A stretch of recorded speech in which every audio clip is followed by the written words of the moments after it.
Ward है, 9 के 9 ward जो है वहाँ जो है हम लोग 7 पानी देना चाहते हैं और ये एक मॉडल स्कीम हो जाएगी पूरे प्रदेश के लिए। तो आज उसकी शुरुआत की है हमने और उसके ताकि डलहौजी शहर को टैंकरों से निजात दिला दी जाए। तो हम इसलिए यहाँ पे आए हैं और उसके अलावा जो हमारे पास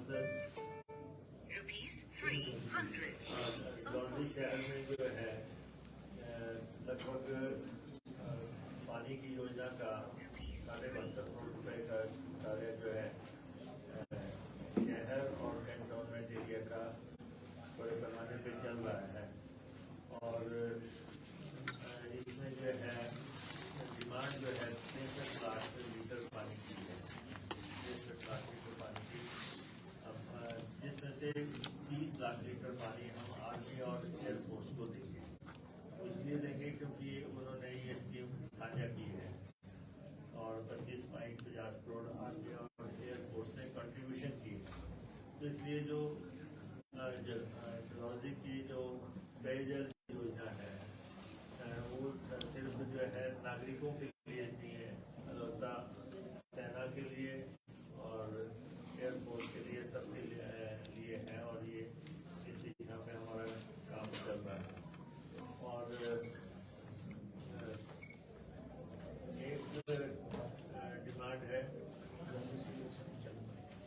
डलहौजी सीवरेज स्कीम जो है इसको हम सितंबर 2023 में जो है 19.5 करोड़ रुपए की लागत से जो है इसको कंप्लीट करने का प्रस्तावना है और महीने रहेंगे सारे। और बनीखेत और उसके आसपास के गांव के लिए जो है ADB का जो हमारा प्रोजेक्ट चल रहा है वो 36 करोड़ रुपए का प्रोजेक्ट है। और अगर ये सारा देखा जाए एक बनीखेत बांधने के लिए सीवरेज की स्कीम है वो 27 करोड़ रुपए की योजना है। तो इसमें जो है हम लगभग 210 करोड़ रुपए के आसपास का काम जो है यहाँ पे करेंगे डलहौजी और बनीखेत। तो मैं भाजपा के कुछ लोगों का जो है मेरे दौरे पे टिप्पणियां मैं पढ़ रहा था। पहले तो ये बात है कि सरकारें निरंतरता में भी चलती हैं, कंटिन्यूटी में भी चलती हैं, लेकिन अगर वो कहते हैं कि ये पिछले राज की है तो पिछले राज में हमारी विधायक जो है आशा कुमारी जी थी, ये यहाँ पे हमारी विधायक थी, तब तो ऑल द मोर जो है सारा श्रेय इनको जाता है। तो इसलिए हम यहाँ कोई राजनीति करने नहीं आए, हम यहाँ पे विकास के नजरिए से, कल्याण के नजरिए से, गरीब की सेवा के नजरिए से उस एजेंडे को आगे बढ़ाने के लिए आए और उस एजेंडे के चलते पानी का पूरा मेजर काम जो है हम डलहौजी में करना चाहते हैं। एक तो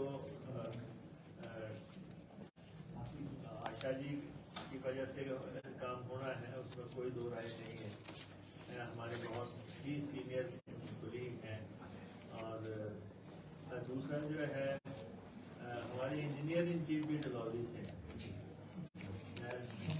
और अगर मैं कहूँ तो डलहौजी करते हैं, सबको रिगार्ड देते हैं, लेकिन किसी भी दौरे को राजनीतिक दृष्टि से आप मानने का प्रयास न करें। और वैसे भी जो है पानी का कंप्यूटर सुरूनी क्षेत्र की जो 4 बड़ी पेयजल योजनाएं हैं उनकी लागत जो है जो कार्य प्रगति है वो 120 करोड़ रुपए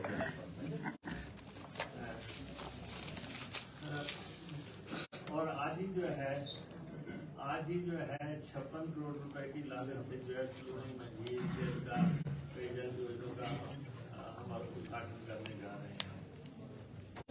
तो और और उसके अलावा जो है ये स्कीमें जो है मानदल के हाथ देवल एवं विलेज क्षेत्र में क्रियान्वित होने जा रही है।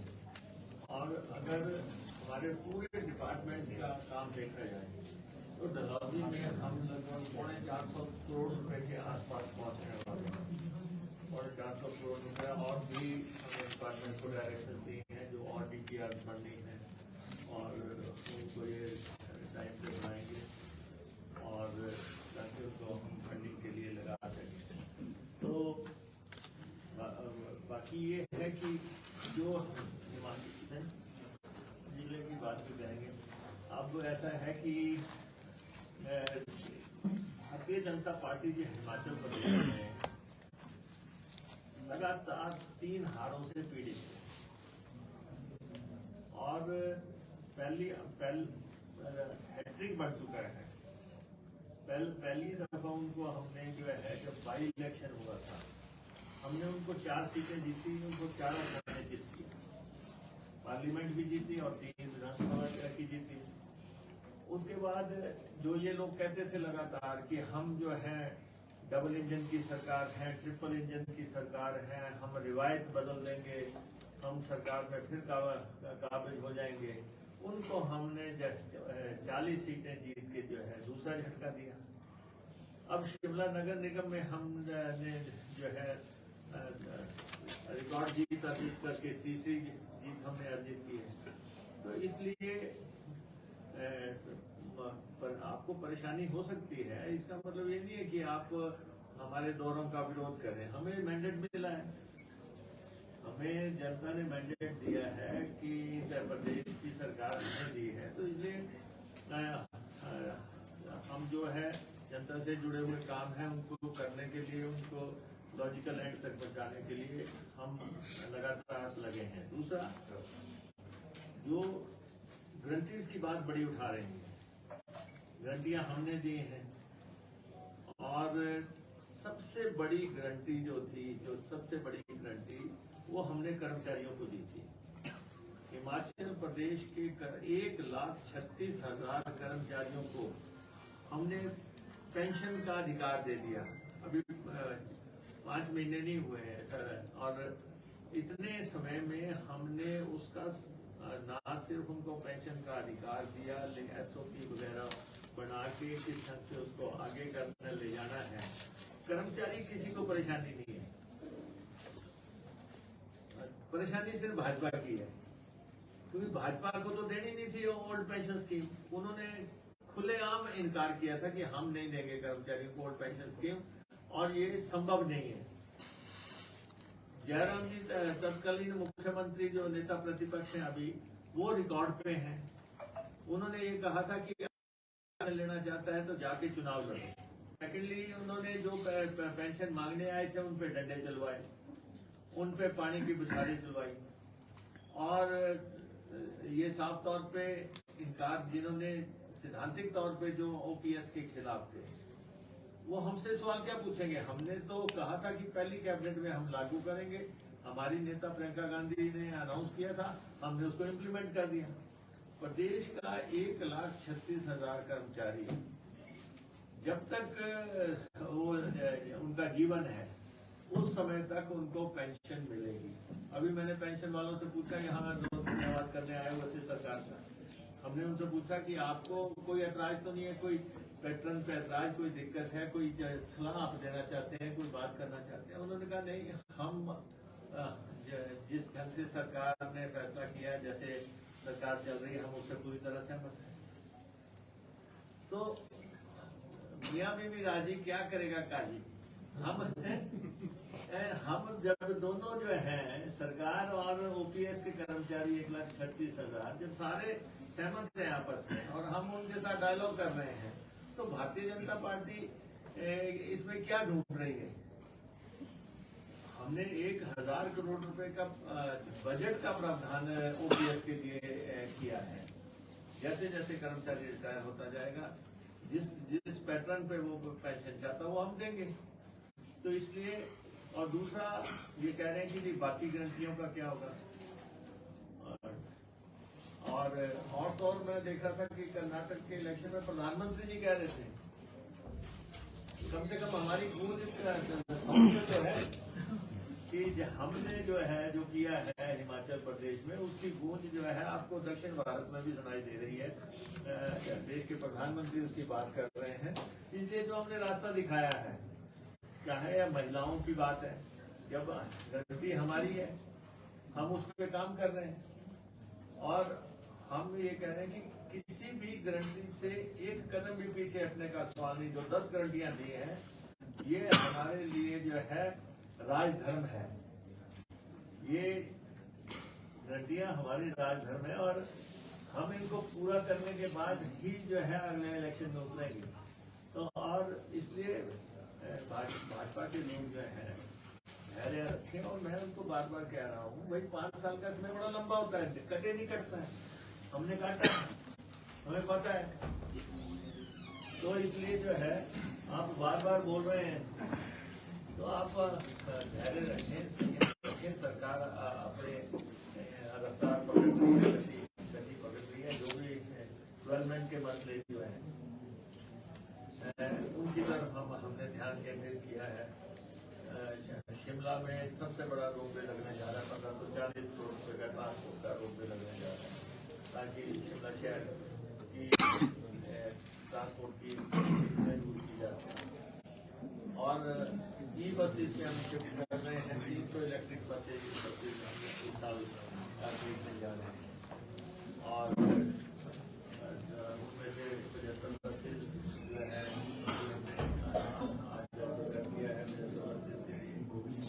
और अभी 35 बस हमारी इलेक्ट्रिक अभी आई है, जिनमें से 15 धर्मशाला में चला रहे हैं और 20 हम शिमला में चलाने जा रहे हैं। और ये सारी व्यवस्थाएं जो है, हर कॉन्स्टिट्यूएंसी का रोड मैप बन रहा है, हर जिले का रोड मैप बन रहा है। और हम सिर्फ ट्रांसफॉर्म में विश्वास करने वाले लोग नहीं, हम